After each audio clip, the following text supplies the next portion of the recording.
Welcome to the Realty Rundown, the podcast that cuts through the noise of the real estate world. Your hosts, seasoned industry experts Nick and Nate, are here to guide you through the entire process. Each week, they're breaking down the latest market trends, decoding complex jargon, and sharing insider secrets you won't find anywhere else. Whether you're buying your first home, selling a property, or building an investment portfolio, we provide the clear, actionable advice you need to make your next move your best move.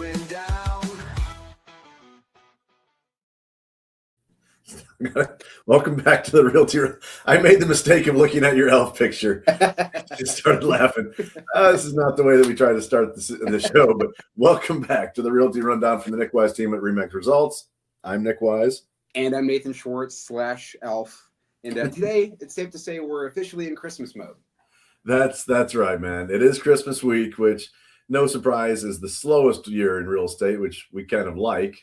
Yeah, honestly, that tracks. Nobody wants to negotiate inspection repairs while assembling a bike at midnight. No one wants that. Yeah, exactly. That's definitely me, man. That was me as the dad up to midnight.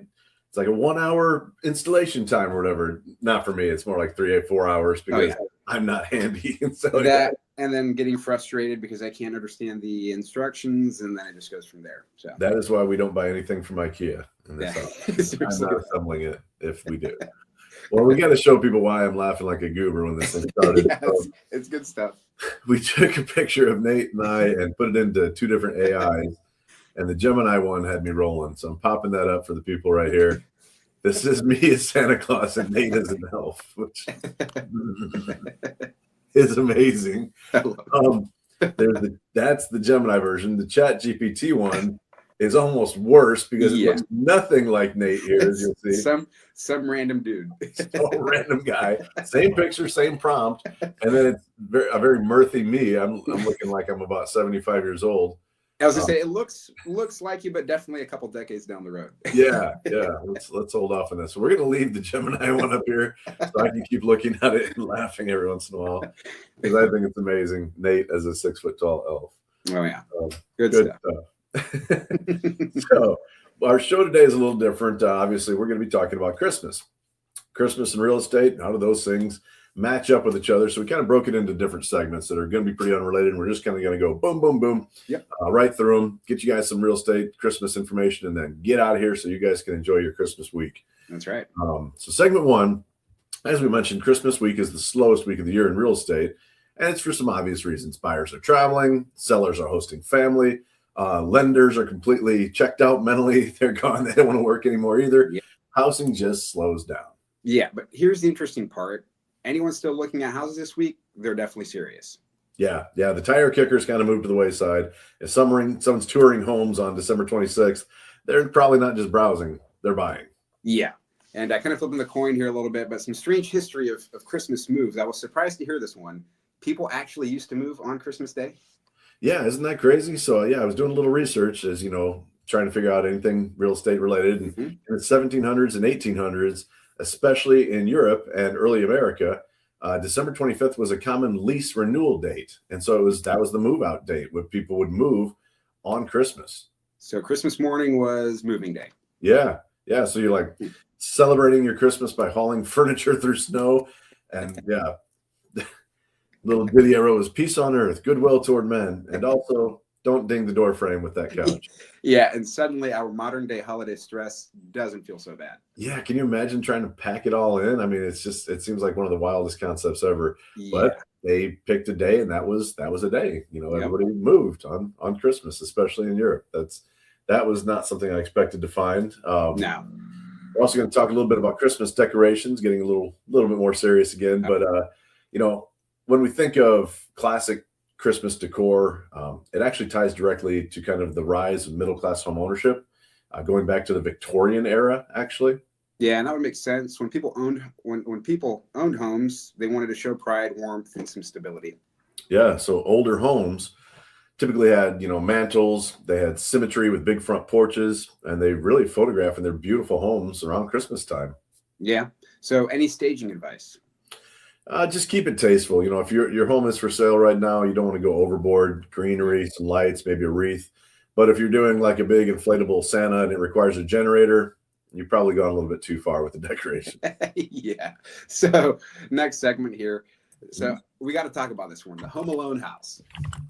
Yeah. I was trying to find, and I don't know if this is absolutely accurate, but I believe the Home Alone house, which I think is one of the most iconic Christmas homes of all time, sold not too long ago for $5.5 million.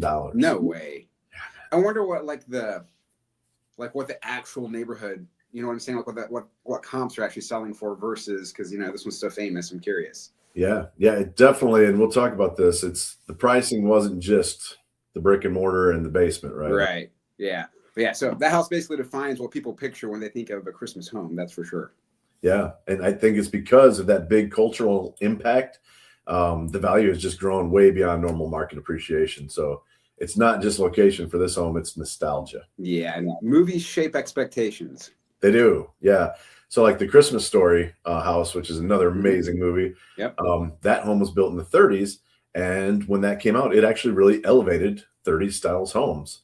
So yeah, the Home Alone made that, red brick suburban house legendary. And yeah. So moral of the story, if Hollywood films a Christmas movie in your house. Yeah, in your house, right? Well, congratulations. You just got a holiday premium if that happens for you.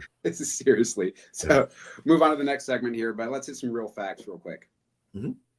Yeah, so basically the thing that you consider, if your home is on the market right now, if you're about to list it, don't be afraid to do that, because if you do get showings, these are going to be serious buyers. We have certainly sold homes Christmas week. It happens. The tasteful decorations are important. You want to get the most engagement you can. But if people are flipping through pictures and all they see is, again, that giant inflatable Santa or the snowman out in your front yard, that's going to draw their attention and divert away from what they actually should be looking for. Then, coming up is January. Obviously, we see a pretty consistent surge of buyers who are ready for that fresh start. So if you are getting ready and you still got your Christmas decorations up, just get them to that minimal level right after the holiday as quickly as you can. To have a few things, again, is fine, but you don't want to be overboard. And then just keep in mind, too, a lot of people don't want to list their house in December because of the holidays. Well, that means less competition. So if you are able and ready to make a move now, don't wait. I've seen this happen. I've been doing this for 15 years, Nate. I've seen this happen time and time again, where people kind of beat everybody else to the market, and it goes well. They've still we've got buyers out there. They're still looking for homes. So absolutely. Get your home on the market now. Yeah. Quiet doesn't mean dead. No, exactly. It just means focused. Yeah. Absolutely. So let's help people not shoot themselves in the foot here. Give some more holiday advice. Yeah. Don't put personalized stockings in your listing photos. That's one. As far as, potpourri or whatever, if you have some holiday scents going on, that's good. But if you're not a good cook, don't burn the ham and have the whole house stinking up like a burnt meal. If your Christmas tree is massive and it blocks a doorway, that's no longer festive. It's a fire hazard. So calm down with the 15-foot Christmas trees. Your decor, your decorations, they should complement the home, not overwhelm it. We've harped on that because we've seen it. Yeah. And then just keep in mind, if buyers are touring during Christmas week, maybe do something a little extra. Maybe offer cookies. Yeah, some strategic cookies. Exactly. Psychological leverage is what we're talking about here. Pick your game up for Christmas time. That's right. Well, guys, that's it for this one. So to sum it up, Christmas is the slowest real estate week of the year, but it's full of opportunity. The history of Christmas and housing is deeper than most people realize, and holiday presentation does still matter. Yeah, well said, Nate. Whether you're buying or selling or just enjoying the season, keep it tasteful, keep it simple. And remember, January is right around the corner. Yep, and that's episode 48 of the Realty Rundown. All right, guys. That's Nick is out. Nate is out. Until next time, remember, Nick knows, get your wise replies. That's right. Thanks, guys. Happy holiday, everybody. Merry Christmas. And that's a wrap on another episode. Thanks for tuning in. We hope you had as much fun as we did. We love sharing real estate insights, but as you can see, we also love to have a good time. This energy and passion is what we bring to every client. Buying or selling a home is a huge deal, but it doesn't have to be stressful. With the right team, it can even be fun. Ready to make your move? Let's connect.